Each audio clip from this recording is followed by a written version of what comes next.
بسم اللہ الرحمن الرحیم الحمد للہ رب العالمین والصلاة والسلام علی سید الاولین والآخرین وعلی آلہ واصحابہ اجمعین ومن تبعہم بإحسان الی یوم الدین اما بعد فاعوذ باللہ السمیع العلیم من الشیطان الرجیم بسم اللہ الرحمن الرحیم وسارعوا الی مغفرۃ من ربکم وجنۃ عرضها السماوات والارض اعدت للمتقین۔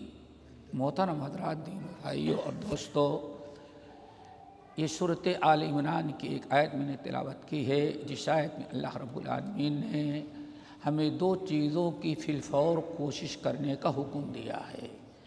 ایک تو یہ ہے کہ جلد از جلد وہ اعمال کر لیں جن اعمال کی برکت سے اللہ تعالی ہمارے گناہوں کی مغفرت کرتا ہے۔ مغفرت اور بخشش کرنے والے اعمال جتنی جلدی ہو ان کو ادا کرنا چاہیے، اس پر عمل کرنا چاہیے۔ نمبر 2، وَجَنَّةٍ عَرْضُهَا السَّمَاوَاتُ وَالْأَرْضُ، اس جنت کو حاصل کرنے کے لیے کوشش کر لو جس جنت کی لمبائی چوڑائی ساتوں زمینوں اور آسمانوں کے برابر ہوگی۔ قرآن مجید نے بھی بیان کیا، حدیث میں آتا ہے، امام ابن حبان، امام ابو یعلا اور بہت سارے احمد بن حنبل رحمہم اللہ نقل کرتے ہیں کہ ایک دن نبی علیہ السلام کی ملاقات کے لیے مشہور صحابی کعب بن عجرہ رضی اللہ تعالی عنہ آئے۔ انصاری صحابی ہیں، اور کہا جاتا ہے کہ پورے انصار مدینہ میں سب سے آخر میں جو ایمان لانے والے چند افراد سے ان میں ایک ہی ہیں۔ پورا قبیلہ، پورا انصار مسلمان ہو چکا تھا، چند افراد باقی تھے جن میں ابو دردہ اور کعب بن عجرہ تھے۔ اللہ نے ایمان کی دولت سے مالا مال کیا، مسلمان ہوئے، کلمہ پڑھے۔ ایک دن نبی علیہ السلام سے ملنے کے لیے آئے۔ جب آپ سے ملاقات کے لیے آئے تو آپ نے ان کو چند نصیحتیں کی۔ وہی نصیحتیں آپ حضرات کے سامنے رکھتے ہیں، اور دعا کرو کہ اللہ ہم سب کو یاد رکھنے کے ساتھ عمل کرنے اور غیروں تک پہنچانے کی توفیق نصیب فرمائے۔ آپ نے فرمایا، یا کعب بن عجرہ، اے کعب بن عجرہ، ذرا نماز کی پابندی کرنا۔ کیوں؟ الصلاۃ قربان والصیام جنۃ والصدقۃ تطفئ الخطیئۃ کما یطفئ الماء النار او کما قال علیہ السلام۔ بہترین 3 عمل کی آپ نے وصیت کی۔ نمبر 1، یا کعب، نماز میں کبھی کوتاہی نہیں کرنا۔ فرض نماز کی بھی پابندی کرنا، اور فرائض کی پابندی کے ساتھ نوافل کا بھی اہتمام کرنا۔ نبی علیہ السلام کے زمانے میں فرائض چھوڑنے کوئی تصور نہیں تھا۔ یہ تھا کہ صرف فرض نماز پہ اکتفا نہ کرو، فرض کی پابندی کرو اور ساتھ ساتھ نوافل کا بھی اہتمام کرو۔ کیوں بھائی؟ الصلاۃ قربان، قربان کہا جاتا ہے ہر وہ عمل جس کو رب کے سامنے پیش کر کے آپ اپنے رب کو راضی کریں، اس کی خوشنودی حاصل کریں۔ اس لیے اضحیہ کو اردو زبان میں قربانی کہا جاتا ہے۔ اذ قربا قربانا، حضرت ابراہیم علیہ السلام کے قصے میں اللہ تعالیٰ نے یہ قربانی کا لفظ استعمال کیا، اذ قربا قربانا۔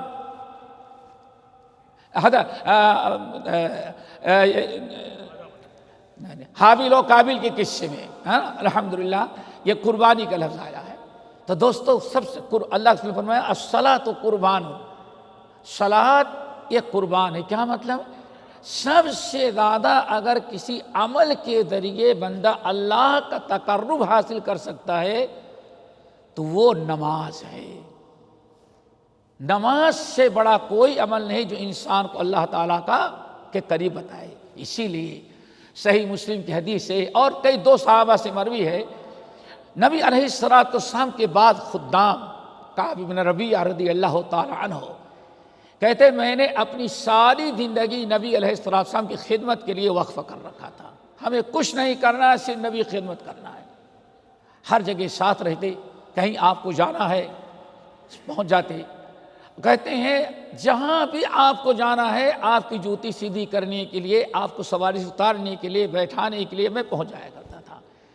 عشاء کی نماز پڑھ کے جب آپ گھر میں چلے جاتے، میں اپنے گھر جاتا، کھا کر کے آتا، اور کہتے ہیں ساری رات نبی کی دہلیز پر چوکھٹ پر میں لیٹ کے گزار دیتا تھا، کہیں کچھ نہیں کرتا تھا، بیٹھا ہوں، نیند آتی لیٹ جاتی، اٹھتے تو نبی علیہ السلام رات کو کچھ ذکر اذکار کرتے رہتے، میرے کان سنتے بھی تھے۔ کہتے ہیں ایک عرصہ گزر گیا نبی علیہ السلام کی خدمت کرتے ہوئے، تو ایک دن نبی علیہ السلام نے کو فکر ہوئی کہ یہ نوجوان ہر وقت ہماری خدمت میں لگا رہتا ہے، آخر اس کے بھی تو کچھ ضروریات ہوں گی۔ تو آپ نے ان سے کہا کہ یا ربیہ، کہا تمہیں کیا چاہیے، کچھ مانگو۔ کہا یا رسول اللہ کچھ نہیں چاہیے۔ کئی بار آپ نے پوچھا، سل، کچھ سوال کرو ملے گا تمہیں، کوئی ضرورت تو ہوگی تمہیں، دکان کی، کاروبار کی، پیسے کی، گھر کی، کچھ ہوگا۔ کہتے نہیں یا رسول اللہ کچھ نہیں چاہیے۔ کئی بار اصرار کیا تو نے کہا یا رسول اللہ انظرنی، ذرا ہم کو مہلت دے، میں سوچ لوں، آپ سے مانگنا ہے تو کوئی بڑی چیز مانگوں، خوب اچھی بڑی چیز مانگو۔ آپ نے چھوڑ دیا۔ اب گئے خوب سوچے، سوچ کر کے اب انتظار کرتے ہیں کہ اللہ کے رسول جس دن پوچھیں گے کیا چاہیے کھٹ سے بول دوں گا، سوچ رکھا ہے۔ اور نبی علیہ السلام انتظار کر رہے ہیں کہ اس نے مہلت مانگی، خود بتائے گا۔ اس میں ایک عرصہ گزر گیا، نہ اللہ کے رسول نے پوچھا، نہ انہوں نے تذکرہ کیا۔ نبی علیہ السلام سوچتے ہیں سوچ کر کے بتائے گا، اور وہ سوچتے ہیں اللہ کے رسول پوچھے کہ تب میں جواب دوں گا۔ ایک عرصہ گزر گیا تو آپ نے فرمایا تم نے سوچا؟ اللہ کے رسول ہاں سوچ لیا۔ کیا چاہیے؟ دکان چاہیے، کاروبار چاہیے، باغات چاہیے، زمین چاہیے، کیا چاہیے تجھے؟ یا رسول اللہ بس ایک چیز چاہیے۔ کیا؟ اسألک مرافقتک فی الجنہ۔ ہم نے خوب سوچ لیا اور اس نتیجے پہنچا کہ میں آپ سے جو سوال کروں یہ ہے کہ اسے دنیا میں آپ کی خدمت نصیب ہے، جنت میں جانے لگے تو وہاں بھی اپنے ساتھوں کو لے کر کے چلے۔ اللہ اکبر، یا رسول اللہ اسألک مرافقتک فی الجنہ، ہمیں کچھ نہیں مانگنا ہے، جسے دنیا میں آپ کی خدمت نصیب ہے ایسے ہی مجھے جنت میں آپ کی خدمت اور صحبت نصیب ہو جائے، اور کچھ نہیں چاہیے۔ آپ نے اللہ اکبر فرمایا، دو سوال کیا، دو چیز، ایک تو اللہ سے بتایا کہ کیا چاہیے، کیا عمل ہے، وہ کس چیز کے ذریعے ہمارے ساتھ جنت میں ہماری خدمت کے لیے تم پہنچ سکتے ہو، ہماری قربت نصیب ہوگی۔ آپ نے فرمایا فَاعِنِّي عَلَىٰ نَفْسِكَ بِكَثْرَةِ السُّجُودِ، اگر میرے ساتھ جنت میں چلنا ہے، میرا تقرب جنت میں چاہیے، تو ایک ہی عمل اتنا پاورفل ہے کہ وہ تمہاری خواہش پوری کرے گا، یہ ہے کہ خوب کثرت سے نفل نماز کا اہتمام کرو۔ دوستو، ماہ رمضان فرائض کی ادائی تو ہی ہے، تراویح کی نماز ہے، دیگر نوافل ہیں، نماز کا وقت آ جائے، باہر بیٹھنے کے بعد ہمارے نوجوان انتظار کرتے رہتے ہیں، باہر کھڑے ہیں، بات کریں، تکبیر ہوگی تو پہنچ جائیں گے، ارے پہلے آ جاؤ، کھڑے 2-4 رکعت نماز سنت پڑھ لو، نفل پڑھ لو، نوافل کا اہتمام کرو۔ ایسے ہی بہت سارے لوگ سلام پھیرنے کے بعد فوراً 1-2-3 مسجد کے باہر ہو گئے، حالانکہ بہت ساری نمازیں ایسی ہیں جن کے بعد سنت مؤکدہ ہے، تو سنت کا اہتمام کیا جائے، تہجد کی اہتمام کیا جائے۔ حضرت امام بخاری، احمد بن حنبل، امام ابو یعلا اور امام طبرانی رحمۃ اللہ علیہ نقل کرتے ہیں، حدیث کے راوی حضرت ابو ہریرہ رضی اللہ تعالیٰ عنہ ہیں، کہتے ہیں ایک دن نبی علیہ السلام مسجد سے نکلے، سواری پر جا رہے تھے، ہم لوگ آپ کے ساتھ ہیں، آگے پیچھے ہیں، کچھ دور گئے، ایک قبرستان کے قریب سے گزرے تو ایک نئی قبر نظر آئی، آپ پر اللہ تعالیٰ کی وحی آ گئی، آپ سواری سے اتر گئے اور فرمایا کہ لوگوں یہ کس کی قبر ہے؟ عام طور پر لوگ نہیں جانتے تھے، کچھ لوگوں نے کہا یار تو ہم جانتے فلاں ابن فلاں کی قبر ہے، فلاں دن مرا ہے اور ایک کو دفنا دیا گیا یہاں۔ اللہ رسول نے فرمایا تمہیں معلوم ہے اس وقت ایک اس حالت میں ہے، اللہ رب العالمین وما ينطق عن الهوى ان هو الا وحی یوحی، اللہ کے نبی جو بھی بات کرتے ہیں وہی آ جانے کے بعد وہی آپ پر آئی کہ اس بشارت سنائیں۔ صحابہ کرام نے بتایا یار فلاں ابن فلاں ہے۔ عارف تمہیں معلوم ہے یہ کس حالت میں ہے؟ اگر اللہ تعالیٰ اس کو اٹھائے قبر سے اور پوچھے بتاؤ تمہارے نیک عمل سے اللہ بہت خوش ہے، اب بتا دنیا کیا چاہتا ہے؟ اگر چاہے تو تجھے جنت ملے، اور اگر چاہے تو دنیا میں بھیج دیتے ہیں، جب تک دنیا باقی رہے تیری اکیلی کی حکومت پوری دنیا میں رہے گی۔ کیا چاہتا ہے؟ اللہ تعالیٰ اتنا خوش کر کے اتنا بڑا اس کو اختیار دے تو کیا کہے گا؟ اللہ تعالیٰ نے دنیا کی حکومت چاہیے نہ بادشاہ چاہیے، بس ایک چیز دے دی۔ کیا؟ اگر ہمیں دوبارہ دنیا میں بھیجنا چاہتا ہے، رکعتان خفیفتان احب الیہ من بقیۃ دنیاکم، صرف 2 رکعت نماز نفل ہلکی ہلکی پڑھنے کا موقع مل جائے، دنیا کی ساری بادشاہت سے بڑی دولت یہ سمجھ رہا ہے۔ کتنی بڑی نعمت ہے میرے بھائیو۔ الصلاۃ قربان، نماز تمہیں اللہ تعالیٰ کے قریب کر دے گی۔ دعا کرو ہم سب کو اللہ تعالیٰ نمازی بنائے، نمازی جو بنایا ہے تو نوافل کے اہتمام کرنے کی توفیق نصیب فرمائے۔ آپ نے فرمایا یا قابض اجرتا، نماز کی پابندی کرنا، کیوں؟ نماز قربان ہے، اللہ تعالیٰ کے تقرب حاصل ہو جاتا۔ نمبر 2 الصیام جنہ، ایک کعب بن اجرہ ذرا روزے کا اہتمام کرنا، روزہ رمضان کا بھی رکھنا، اور رمضان کے علاوہ بھی بہت سارے نفلی روزے، ان کی بھی بڑی اہمیت ہے اللہ کے رب العالمین کے نزدیک، نوافل کے بڑا اہتمام کرنا چاہیے۔ اور فرمایا الصیام جنہ، روزہ رکھتے رہنا، کیوں؟ روزہ جو ہے یہ ڈھال ہے، 2 چیزوں سے ڈھال ہے۔ نمبر 1 یہ تو ایسا ڈھال ہے تم کو گناہوں اور برائیوں سے بچائے گا۔ نمبر 2 جنۃ یستجن بها العبد من النار، جہنم سے بچانے والا سب سے بڑا عمل، بڑے اعمال جو ہیں ان میں اللہ کے رسول نے فرمایا یہ عذاب قبر، عذاب نار سے بچانے والا عمل جو ہے یہ روزہ ہے۔ دعا کرو اللہ تعالی ہم سب کے روزے کو جنہ بنا دے۔ کتنی بڑی چیز ہے، اللہ اکبر۔ حدیث کے اندر آتا ہے، حضرت ابو ہریرہ رضی اللہ تعالیٰ راوی ہیں کہ جب انسان مرتا ہے، موت کے بعد عزیز و اقارب نے نہلایا دھلایا تیار کیا اور لے جا کر کے اپنے باپ کو اپنے ماں کو، انسان ذرا سوچ لے کہ کس کو دفنا رہا ہے، باپ کو دفنا رہا ہے، باپ کے احسانات، اس ماں کو دفنا رہا ہے جس ماں نے ساری زندگی اتنی قربانیاں دی تھی، لیکن کوئی ماں باپ کے ساتھ سونے کے لیے، قبر میں رہنے کے لیے کوئی اولاد تیار نہیں۔ جب اللہ کے رسول نے فرمایا سارے اعزاء و اقربا مردے کو دفنائے، تیار ہو گئی، مٹی ڈال دی، واپس لوٹتے ہیں تو فوری طور پر منکر نکیر ساری چیزیں شروع ہو جاتی ہیں۔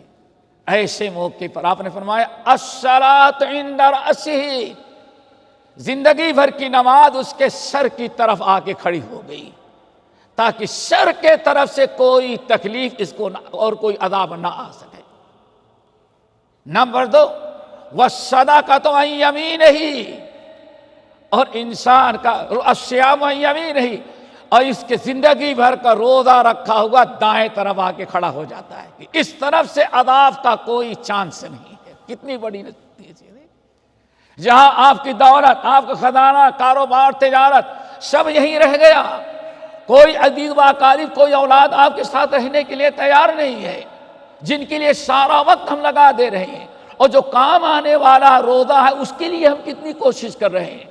آپ نے فرمایا دائیں طرف سیام ہے اور بائیں طرف بندے کے صدقات آ کے کھڑے ہو گئے، باقی پیر کی طرف دوسری تمام نیکیاں آ گئی، چاروں طرف سے انسان عذاب سے محفوظ رہ رہا ہے۔ تو دوستو اللہ کے رسول نے فرمایا دوسرا عمل کیا ہے؟ الصیام جنہ، روزے کا اہتمام کرنا۔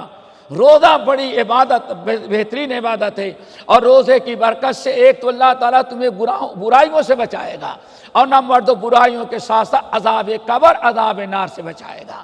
نمبر 3 اور فرمایا اے کعب بن اجرہ، ایک تیسرا عمل اور ہے جس کا خاص طور سے احتیاط کرنا۔ یا رسول اللہ وہ کیا ہے؟ آپ نے فرمایا الصدقۃ تطفئ الخطیئۃ کما یطفئ الماء النار۔ جس طرح سے کہیں آگ لگ جائے تو آگ پانی ڈالو تو پانی آگ کو بجھا دیتا ہے، ایسے ہی تمہارے گناہوں کو، تمہارے منکرات کو جو لغزشیں ہوئی ہیں، اللہ رب العالمین ایسے ہی تمہارے صدقے کی برکت سے تمہارے سارے گناہوں کو ختم کر دیتے ہیں۔ یہ 3 اعمال بہترین ہیں نفلی۔ نمبر 1 صلاۃ، قربانی ہے، الصلاۃ قربان۔ نمبر 2 الصیام جنہ۔ نمبر 3 صدقہ، الصدقہ تطفئ الخطیئۃ کما یطفئ الماء النار۔ اور بعض روایتوں میں آیا اتقوا النار ولو بشق تمرہ، تمہارے گناہوں کی بنا پر جو جہنم کے تم مستحق ہوتے ہو، جہنم کے عذاب کو سب سے بڑا عمل جو ٹھنڈا کر سکتا ہے جہنم کی آگ کو، وہ تمہارا صدقہ اور خیرات ہے۔ دعا کرو اللہ تعالی ہم سب کو ان تینوں اعمال کے کرنے کی توفیق نصیب فرمائے۔ پھر حدیث بیان کر دینے کے بعد پیارے نبی نے ارشاد فرمایا یا کعب بن عجرہ، کعب ذرا ایک چوتھی بات اور یاد رکھنا، وہ بھی بڑی اہم ہے۔ اللہ رسول نے جنت کے کامیابی کے عذاب قبر اور عذاب نار سے بچنے کے سارے اعمال بتا دیے، آخر فرمایا ایک اور چیز کو یاد رکھنا۔ کیا ہے؟ الناس غادیان یکل الناس یغدو، ہر انسان صبح کرتا ہے شام کرتا ہے، لیکن کچھ لوگ صبح اٹھتے ہیں تو اتنی نیکیاں نہیں کیے ہیں، اتنی نیکیاں ان کے پاس نہیں ہے، توبہ استغفار نہیں ہے کہ اس کی بنا پر وہ جنت کے مستحق ہو جاتے، لیکن شام ہوتے ہوتے اتنی نیکیاں کر لیتے ہیں کہ صبح اٹھے تو جنت کے مستحق نہیں تھے، لیکن صبح اٹھتے ایسے نیک کام کرنے لگتے ہیں کہ ان نیکیوں کے برکت سے جنت کے مستحق ہو جاتے ہیں اور اللہ تعالیٰ انہیں جنت کا مستحق قرار دیتے ہیں۔ لیکن کچھ لوگ ایسے ہیں، آپ نے فرمایا کچھ لوگ ایسے ہیں صبح اٹھتے ہیں تو جہنم سے آزاد ہیں، اتنے برائیاں نہیں ہے کہ جس سے جہنم واجب ہوئی ہو، لیکن شام کرتے کرتے اتنا گناہ کر ڈالتے ہیں کہ سورج غروب ہونے کے ساتھ ساتھ ان کے اوپر جہنم بھی واجب ہو جاتی ہیں۔ اور فَكُلُّ النَّاسِ يَغْدُو، کعب ذرا یاد رکھنا، زندگی ایسے گزارو صبح شام کہ جنت کے مستحق بنو، ایسے کردار سے بچو جو جہنم کے مستحق بنا دیتے ہیں۔ فَكُلُّ النَّاسِ يَغْدُو، ہر انسان صبح کرتا ہے، بھاگ دوڑ کرتا ہے، کچھ کی کوششیں جنت میں پہنچا دیتی ہیں اور کچھ کی ناجائز کوششیں جہنم میں پہنچا دیتے ہیں۔ یہ نبی علیہ السلام کی ایک حدیث تھی اور قرآن کی آیت آپ نے سن لیا، وَسَارِعُوا إِلَىٰ مَغْفِرَةٍ مِّن رَبِّكُمْ، ایسے نیک اعمال کی طرف کوشش کرو، اعمال کرنے کی کوشش کرو جن اعمال کے ذریعے تمہاری مغفرت ہو جائے، اور اس جنت کو حاصل کرنے کی کوشش کر لو جس جنت کی لمبائی چوڑائی ساتوں زمینوں آسمانوں کے برابر ہیں۔ دعا کرو اللہ تعالی ہم سب کو ان باتوں میں کرنے کی توفیق نصیب فرمائے اور سب کو ان خوش نصیبوں میں شامل کرے جو ان کی کوششوں سے جنت واجب ہو جاتی ہے، جہنم سے آزاد ہو جاتے ہیں۔ باقی انشاءاللہ اگلے ہفتے اقول قولی ھذا واستغفر اللہ من کل ذنب واتوب الیہ۔